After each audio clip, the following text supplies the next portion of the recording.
Dr. Priyam, I'd like to quickly come to you first. Not a surprising decision, but what do you make of it? Why do you think they decided to drop Wayanad, keep Raebareli, Priyanka going to fight the bipole from Wayanad? Dr. Priyam. So I don't think it's a dropping of Wayanad. It's an adoption of Wayanad. Yeah. And you know that I'm a person who has my ears and eyes close to the ground. As in the first two phases, the elections for Kerala were coming to a conclusion. And I was deeply entrenched with those who were trying to support the BJP as also the Congress. And Nayars and Kochis were inclined towards the BJP. But towards the end, they conceded and they said that there is a wave in favor of Rahul Gandhi.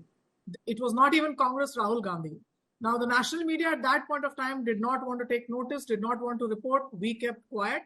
But the fact is that this is an acknowledgement of the kind of mandate they had in Kerala. Wayanad remains very important for them. And in the southern states, remember, their direct representation is not in Tamil Nadu. The state of Karnataka is held by D.K. Shivkumar. A direct, entry of Priyanka Gandhi there will mean that the central party is trying to say that the Congress party is directly putting its hands into the election cauldron in Kerala. Remember, BJP's numbers are also percentage share of votes are increasing. But today we've also seen the MP from Thrissur, who's also a minister now, acknowledge that Indira Gandhi was a very great leader. So that's Kerala for you. You cannot win the Kerala elections without being plural in your faith, diverse in your beliefs. That's how the Thrissur campaign was. That's for another day. But it's an acceptance and adoption of Kerala as a state by the Congress party as being very integral to their strategies down south. So Rahul Gandhi at the moment taking it on here. I'd like to conclude by saying that by now Priyanka Gandhi has campaigned extensively in the north and the south, won some, lost some, but she's been in the heat of the races and having established herself in Raebareli and Amethi. Now when she comes, she'll be accepted as someone who's been through the electoral hustings, whether she wins or loses. Wayanad is now for her to contest and prove. And she's almost definitely going to win. This is a Wayanad. Like you said, the Rahul wave was very visible in Wayanad, whether it was the numbers or the turnout. We'll have to see, how this actually plays out on a larger level. But the big story today is most definitely the poll plunge, as it were, of Priyanka Gandhi Vadra. In past elections, we've seen will she, won't she? She's come close to it. There's been speculation about her agreeing and then stepping back. This time she is going to fight that bipole from Wayanad, which Dr. Priyam and I agree. It wasn't a drop. This is an adoption of the Wayanad seat. Rahul Gandhi gives up that seat only for his sister to fight from that bipole. Shantanu Gupta is also with us before I go to the others. Shantanu Gupta, an initial opening comment from you on this decision that has been taken by the Congress party. I think when Rahul Gandhi was kicked out from Amethi, he used Wayanad as a political ATM, and I think they still want to use it. Today in the press conference, it was sounding as if Priyanka Gandhi even need not contest from there. She was assuming herself as a member of parliament, though she was only a candidate still for the bipole. Rahul Gandhi made quite condescending remark on the UP Walas. The UP Walas did not understand me. They vote only on castes. Only people can Wayanad can understand. But I think now, and for all practical purposes, he was not even wanting to contest from Raebareli. He filed the nomination from Raebareli on the behest of Akhilesh Yadav on the very last day. I think he was also not sure that he will win or not, right? And then at the last moment, their live work, their fake videos work, their fake guarantee card work.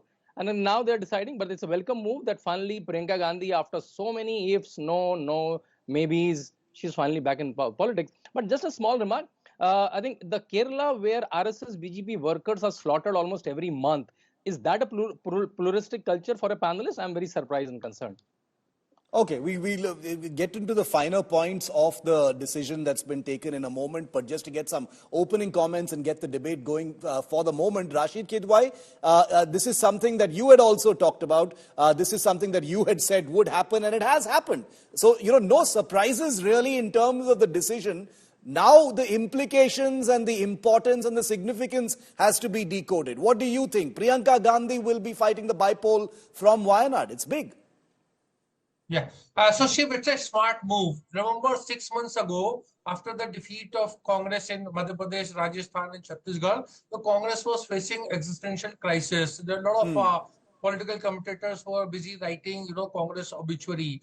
This move is going to increase the longevity of the Indian National Congress, Grand Old Party, as we say, nationally as a kind of, some kind of, challenger to the BJP. So the Congress had been very defensive. Now it is trying to get offensive. Presence of Priyanka Gandhi, in case she wins from Wayanad, is going to, create a lot of sort of excitement in the Congress, in Lok Sabha and in opposition ranks.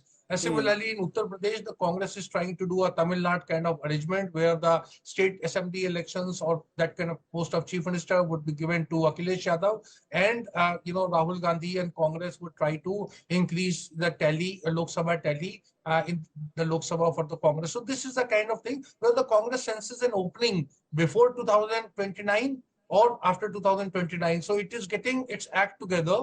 As I said, it's a smart move.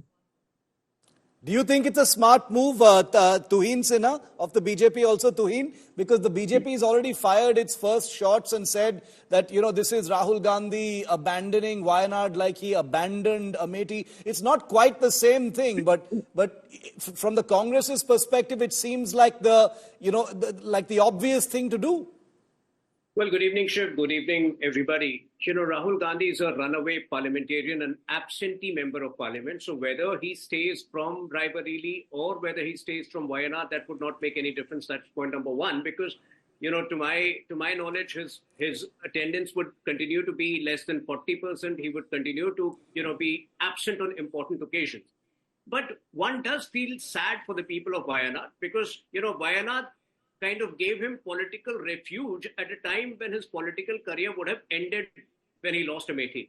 And now, when he has an alternative, he is dumping Wayanad at the first opportunity. So that, clearly shows his opportunistic streak.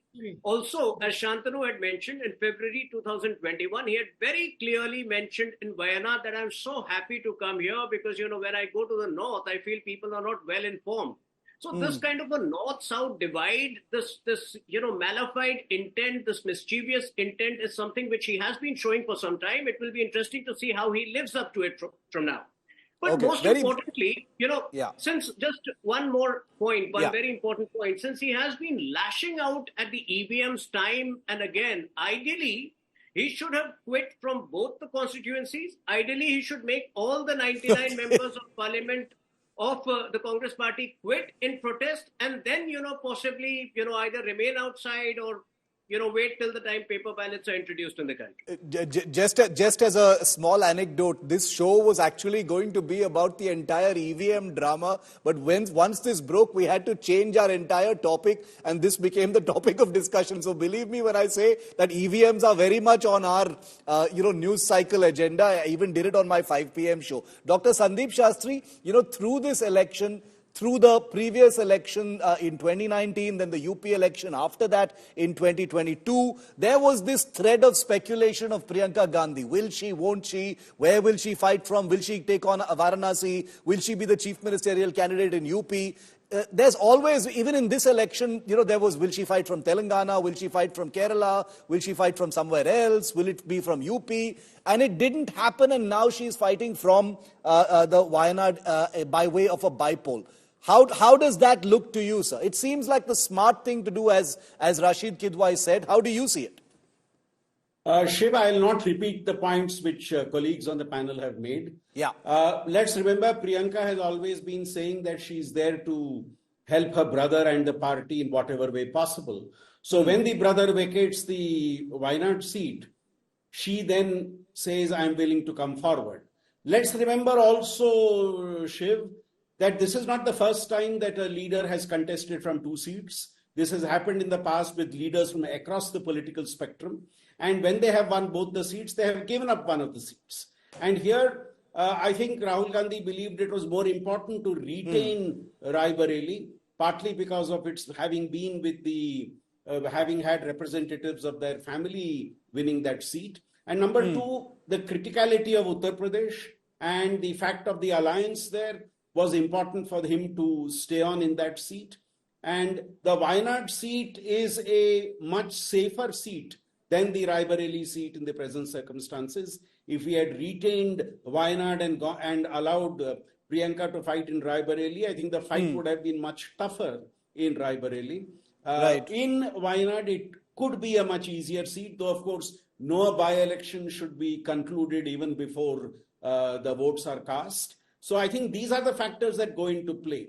For me, it was an expected decision that Rahul will retain Raebareli. The fact that they have decided to put his sister in Wayanad is an interesting decision, and in a sense marks her entry into electoral politics, keeping in mind what she has always said, that I will play second fiddle to my brother, and wherever he needs me, whenever he needs me, I would come. It will be interesting to see how the battle pans out, whether the left will put up a candidate, whether the BJP will put up a candidate there. But that's for another session to talk about.